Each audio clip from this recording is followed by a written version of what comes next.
സിറാജ് ലൈവിലേക്ക് സ്വാഗതം. കാന്തപുരം AP അബൂബക്കർ മുസ്ലിയാരുടെ നേതൃത്വത്തിൽ കാസർഗോഡ് നിന്ന് പുറപ്പെട്ട കേരള യാത്ര വിവിധ ജില്ലകളിലൂടെ കടന്നുപോയി ഇപ്പോൾ ആലപ്പുഴ ജില്ലയിൽ എത്തി നിൽക്കുകയാണ്. വിവിധ ജില്ലകളിൽ വെച്ചിട്ട് നിരവധി വികസന പ്രവർത്തനങ്ങൾ ഈ യാത്രയുടെ ഭാഗമായി ചർച്ച ചെയ്തിട്ടുണ്ട്. നിരവധി പേർ നിവേദനങ്ങളുമായി ഉസ്താദിനെയും അതുപോലെ തന്നെ നേതാക്കളെയും സമീപിച്ചിട്ടുണ്ട്. ഇപ്പോൾ കായംകുളത്ത് എത്തി നിൽക്കുമ്പോൾ കായംകുളത്തെ ഒരു വലിയ വികസന പ്രശ്നമായി ഉയർന്നു നിന്നിട്ടുള്ളത് ദേശീയപാത നിർമ്മാണവുമായി ബന്ധപ്പെട്ട എലിവേറ്റഡ് ഹൈവേയുടെ ഒരാവശ്യം പരിഗണിക്കപ്പെടുന്നില്ല എന്നുള്ള പരാതിയാണ്. അവർ ഇത് സംബന്ധിച്ച നിവേദനം ഈ ജാഥയിൽ സമർപ്പിച്ചിട്ടുണ്ട്. അതിൻ്റെ നേതാക്കൾ ഇപ്പോൾ നമുക്കൊപ്പമുണ്ട്. അവർ അതിനെ സംബന്ധിച്ച് നമ്മളോട് വിശദീകരിക്കും. എന്താണ് ഈ വിഷയം? നിങ്ങൾ സമരസമിതി ഉന്നയിക്കുന്ന വിഷയം എന്താണ്? ദേശീയപാത നിർമ്മാണവുമായി ബന്ധപ്പെട്ട് കേന്ദ്ര സർക്കാർ പുറപ്പെടുവിച്ചിട്ടുള്ള IRC മാനദണ്ഡങ്ങളിൽ തന്നെ ലംഘനമാണ് കായംകുളത്ത് അവർ ചെയ്തിരിക്കുന്നത്. ദേശീയപാതയുടെ പടിഞ്ഞാറ് ഭാഗത്തെ ഏതാണ്ട് 7 പഞ്ചായത്തുകളും മുനിസിപ്പാലിറ്റിയുടെ ഒരു ഭാഗവും ഉൾപ്പെടുന്ന ഒരു വലിയ പ്രദേശത്തെ ജനങ്ങളുടെ സഞ്ചാര സ്വാതന്ത്ര്യത്തെ മുടങ്ങുക എന്നുള്ളതിൽ ഉപരി സുനാമി എഫക്റ്റ് ചെയ്ത ആറാട്ടുപുഴ ഉൾപ്പെടെയുള്ള സ്ഥലങ്ങൾ ഇനിയും പ്രതിസന്ധികൾ ഉണ്ടാകാവുന്ന സന്ദർഭങ്ങളിൽ അവർക്ക് രക്ഷപ്പെടാൻ പോലും കഴിയാത്ത തരത്തിലാണ് കായംകുളത്ത്. ആലപ്പുഴ ജില്ലയിലെ 2 സ്ഥലങ്ങളിലാണ് പ്രധാനമായിട്ടും അവരുടെ ഫീസിബിലിറ്റി സ്റ്റഡിയിൽ ഉയരപ്പാതയ്ക്ക് നിർദ്ദേശം നൽകിയിട്ടുള്ളൂ. പക്ഷേ അതിൽ കായംകുളത്തെ ഒഴിവാക്കിയിരിക്കുന്നു. തൊട്ടടുത്ത തുറവൂരിൽ സ്ഥാപിച്ചിരിക്കുന്നു. ഇതോടൊപ്പം തുടർന്നുള്ള പ്രവർത്തനങ്ങൾ നടന്നു വരുമ്പോൾ തൊട്ടടുത്ത് കരുനാഗപ്പള്ളി, ഹരിപ്പാട്, ചേപ്പാട്, അമ്പലപ്പുഴ ഈ സ്ഥലങ്ങളിൽ നിർദ്ദേശിക്കപ്പെടാത്ത സ്ഥലങ്ങളിലൊക്കെ ഉയരപ്പാത നിർമ്മിക്കുന്നു. ഏറ്റവും ഒടുവിൽ തൊട്ടടുത്ത ഓച്ചിറയിൽ പോലും അത് സാധ്യമാക്കിയിരിക്കുന്നു. 2.5 വർഷമായി ഈ വിഷയം ഉന്നയിച്ച് കായംകുളത്തെ ജനകീയ സമരസമിതി വലിയ സമരത്തിലാണ്. വിവിധ രാഷ്ട്രീയ പ്രസ്ഥാനങ്ങളെയും എല്ലാ മേഖലകളെയും ഞങ്ങൾ ഇതിൽ ബന്ധപ്പെട്ടിട്ടുണ്ടെങ്കിൽ ഇപ്പോഴും തീരുമാനമാകുന്നില്ല.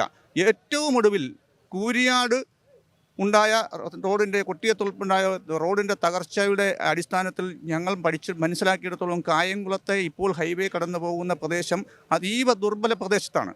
ഇത് സംബന്ധമായി കേന്ദ്ര ഗവൺമെൻറ് നിയോഗിച്ച 2 ഉന്നതാധികാര സമിതികളുടെ പഠനത്തിൽ 15 സ്ഥലങ്ങളിലൊന്ന് കായംകുളമാണ്. എന്നിട്ട് പോലും ഇവിടുത്തെ വിഷയത്തിൽ ഒരു ശക്തമായ പരിഹാരം ഉണ്ടാവുന്നില്ല എന്ന അമർഷവും ഞങ്ങൾക്കുണ്ട്. അതോടൊപ്പം ഇതിൻ്റെ ആവശ്യകത നാളുകളിൽ കായംകുളത്തെ ഇല്ലായ്മ ചെയ്യാൻ കഴിയുന്ന ഒരു തരത്തിലാണ് സംഭവങ്ങൾ കടന്നു പോകുന്നത്. കായംകുളത്തിൻ്റെ പട്ടണത്തിലേക്കുള്ള പ്രവേശന കവാടമായ ഷഹദിയാർപള്ളി മുതൽ മറ്റ് എക്സിറ്റായ ടെക്സ്മോ ജംഗ്ഷൻ വരെയുള്ള 2.18 കിലോമീറ്റർ ദൂരത്തിൽ ഉയരപ്പാത എന്നത് കായംകുളത്തിന് അനിവാര്യമാണ്. അതിന് ഏതു തരത്തിലുള്ള സമീപനവും അനുവദിക്കുന്നതിന് സംസ്ഥാന ഗവൺമെൻറ് ആയാലും മറ്റ് ജനകീയ ഗവൺമെൻറ്റുകളേതും കേന്ദ്ര സർക്കാർ ഉൾപ്പെടെ ഇതിനകത്ത് ഇടപെട്ട് ഈ പ്രശ്നത്തിന് പരിഹാരം കണ്ടുതരണമെന്നാണ് ഞങ്ങളുടെ ആവശ്യം. ഈ സമരസമിതി ദീർഘകാലമായിട്ട് പ്രവർത്തിക്കുകയാണല്ലോ. ഈ സമരസമിതിയുമായിട്ട് ഏതെങ്കിലും തരത്തിലുള്ള ചർച്ചയ്ക്ക് അധികൃതർ തയ്യാറായിട്ടുണ്ട്? എന്താണ് അതിൻ്റെ പൊസിഷൻ? എന്താണ് ഇപ്പോൾ സമരസമിതിയുമായിട്ട് ചർച്ച എന്ന് മാത്രമല്ല, ഉത്തരവാദിത്തപ്പെട്ട ജനപ്രതിനിധികളുമായിട്ട് പോലും നാഷണൽ ഹൈവേ അതോറിറ്റീസ് ചർച്ച നടത്താറില്ല. അവരുടെ പ്ലാനും പദ്ധതിയും നേരത്തെ തയ്യാറാക്കിയത് നടപ്പാക്കുക എന്നതിനപ്പുറം ഒരു തരത്തിലുള്ള ചർച്ചയ്ക്കും അവരിതുവരെ സന്നദ്ധരായിട്ടില്ല. ഈവൻ തദ്ദേശ സ്വയംഭരണ സ്ഥാപനമായ കായംകുളം മുനിസിപ്പാലിറ്റിയോട് പോലും കായംകുളത്ത് എന്താണ് ചെയ്യുന്നത് എന്ന കാര്യം അവർ പറഞ്ഞിട്ടില്ല. ആ തരത്തിൽ കായംകുളത്ത് ഒഴിച്ച് മറ്റ് എല്ലാ പട്ടണങ്ങളിലും വന്നിട്ടുള്ള ഉയരപ്പാത കായംകുളത്തിന് മാത്രം നിഷേധിക്കാൻ എന്തെങ്കിലും ഒരു കാരണം അവർക്കുണ്ടാകും. ഞങ്ങൾ നോക്കിയിട്ട് അങ്ങനെ ഒരു കാരണത്തിന് റീസൺ കണ്ടെത്തുന്നില്ല. കൃത്യമായ അവഗണനയല്ലാതെ മറ്റൊരു റീസണും കണ്ടെത്തുന്നില്ല. ഏതായാലും കേരള യാത്രയുടെ കായംകുളം സമ്മേളനം അതിൻ്റെ പ്രധാന പ്രമേയമായി കായംകുളം ഉയരപ്പാത വിഷയം ഉയർത്തിക്കാട്ടിയതിൽ ഇതിൻ്റെ സമരസമിതിയുടെ ചെയർമാൻ എന്ന നിലയ്ക്ക് ഞാൻ അങ്ങേയറ്റത്തെ കൃതജ്ഞതയും നന്ദിയും രേഖപ്പെടുത്തുകയാണ്. പ്രത്യേകിച്ചും ഞങ്ങളുടെ കയ്യിൽ നിന്ന് ഇത് സംബന്ധിച്ച നിവേദനം ഏറ്റുവാങ്ങുകയും തുടർ നടപടിക്കായി അത് കൊണ്ടുപോവുകയും ചെയ്തിട്ടുള്ള സയ്യിദ് ഖലീൽ ബുഖാരി തങ്ങൾ അവர்களോട് അങ്ങേയറ്റത്തെ കടപ്പാടും നന്ദിയും രേഖപ്പെടുത്തുന്നു.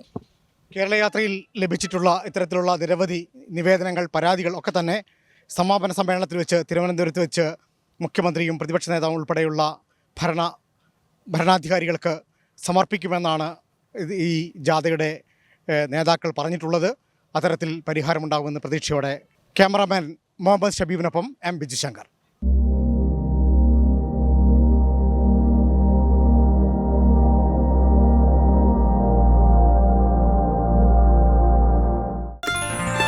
waytonikah.com, the exclusive Muslim matrimonial site.